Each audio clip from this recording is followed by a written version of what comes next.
जिसे GAD general administration department कहते हैं, उनका रुख किया। वहाँ के सचिव से मिले, वहाँ के आरक्षण पदाधिकारी से मिले और उन लोगों के द्वारा यानी कि समान प्रशासन विभाग के द्वारा महिला आरक्षण में जो भी पुरुष सजग हैं उनको आश्वासन मिला कि कक्षा 1 से 8 में भी महिलाओं को मतलब 8 में भी जो रिजल्ट प्रकाशित होगा टीआरई 3 में वो 35% क्षैतिज महिला आरक्षण के आधार पे होगा, न कि 53% ऊर्ध्वाधर आरक्षण के आधार पे।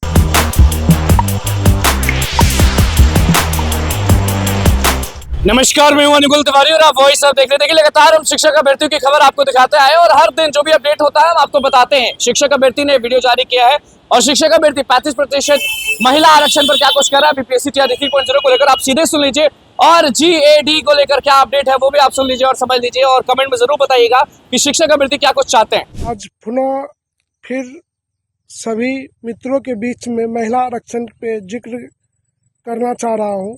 महिला आरक्षण को विस्तार में बताना चाह रहा हूँ। ये कक्षा 1 से 8 में जो 53% वर्टिकल महिला आरक्षण है, ये पुरुष के लिए अभिशाप है।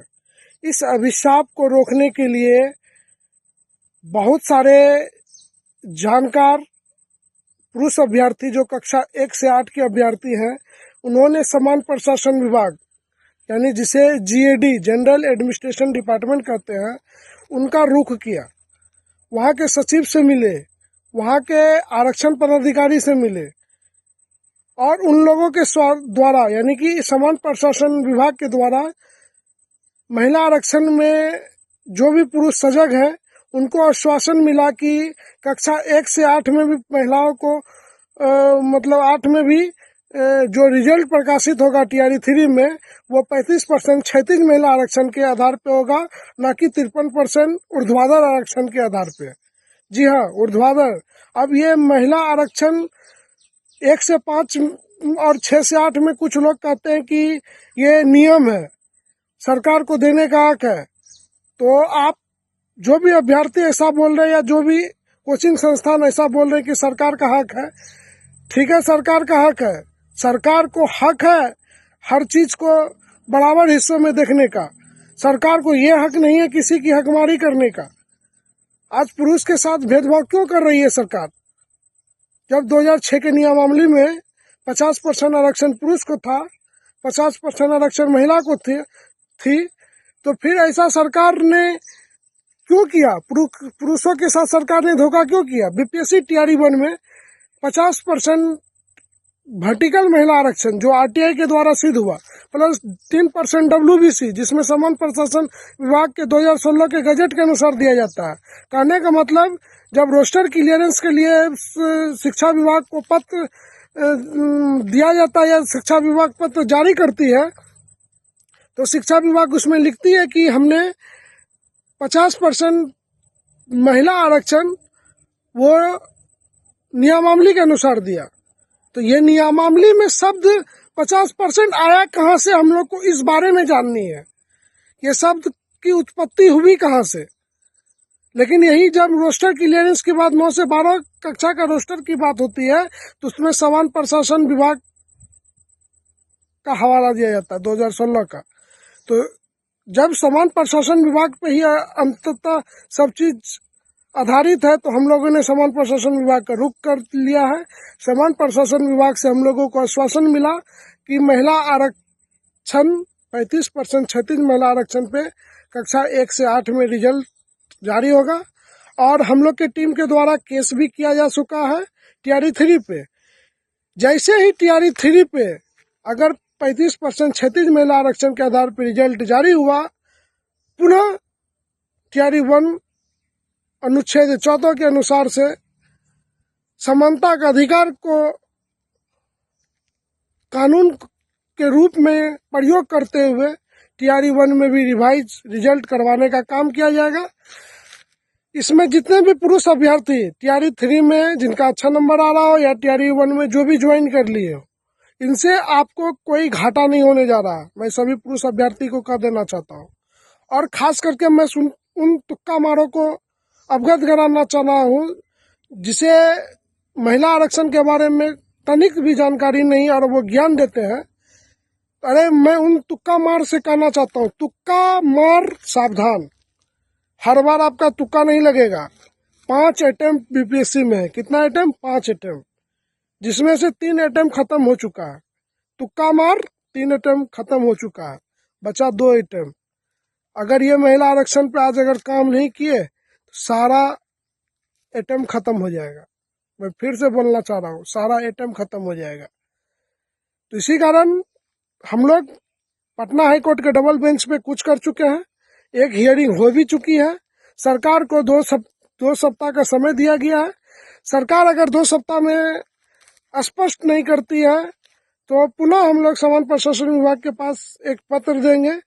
अगर उस पर भी नहीं मानी, हम लोग राज्यपाल के पास पत्र दे चुके हैं और जल्द राज्यपाल के पास पुनः 2-3 पत्र और दिया जाएगा। इस पे भी अगर कुछ नहीं होती है तो फिर हम लोग सुप्रीम कोर्ट का रुख करने के लिए तैयार है। कहने का मतलब हकमारी को अब मतलब जायज रूप में लाना है। पुरुषों को भी हक चाहिए। मैं नहीं कहता हूँ कि महिला को आप 50% नहीं दीजिए, आप महिला को दीजिए, सरकार का हक है। लेकिन समानता का अधिकार नियम को पालन करते हुए पुरुष को भी 50% हक है, क्योंकि पुरुष भी सरकार को मत देती है।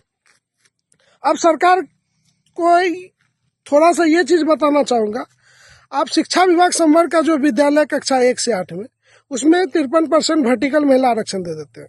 लेकिन वही संवर्ग का विद्यालय कक्षा 1 से 8 में अनुसूचित जाति जनजाति पिछड़ा वर्ग एवं अत्यंत पिछड़ा वर्ग में 35% क्षैतिज महिला आरक्षण देते हैं।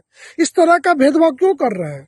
एक ही संवर्ग का विद्यालय कहीं 53% वर्टिकल महिला आरक्षण है, कहीं 35% क्षैतिज महिला आरक्षण है।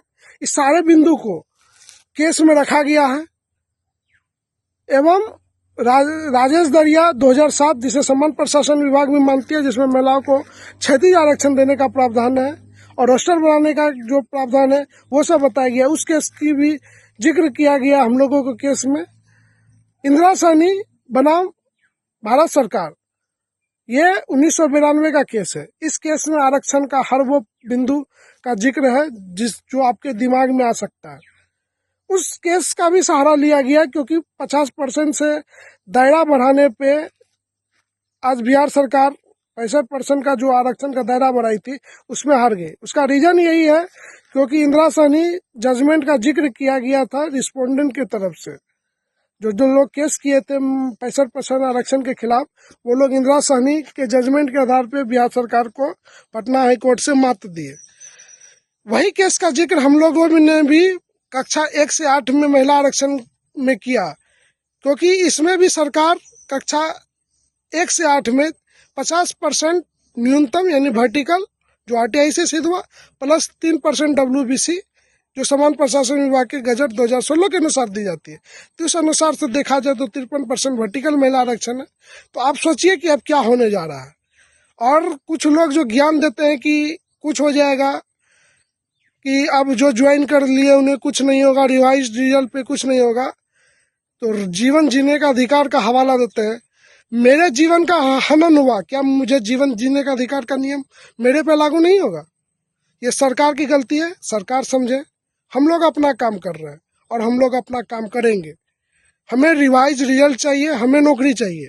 पुरुष के साथ हकमारी नहीं होनी चाहिए। सरकार को मैं अभी भी अवगत करा देना चाहता हूँ।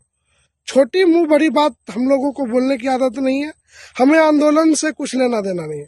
हमारे पास साक्ष्य है, हमारे पास कोर्ट है, कोर्ट से मिलेगा न्याय। सीधा बात, कोर्ट से मिलेगा न्याय।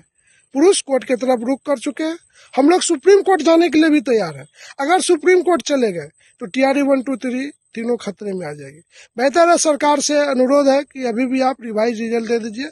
बहुत सारे अयोग्य बाहर हुए हैं, बहुत सारे फर्जी बाहर हुए हैं, बहुत। तो आपने सुन लिया और समझ भी लिया कि 35% महिला आरक्षण की जो लड़ाई है वो कहां तक पहुंची, क्या अपडेट है, और जीएडी के बारे में शिक्षक अभ्यर्थी क्या कुछ बोल रहे हैं। बीपीएससी टीआरई 3.0 के रिजल्ट से पहले बहुत हाहाकार मचा हुआ है। अब देखना होगा कि शिक्षक अभ्यर्थी को मिलता क्या। दवा समाचार को सब्सक्राइब करें, पेज को लाइक करें। कैमरामैन सुबह के साथ, धन्यवाद।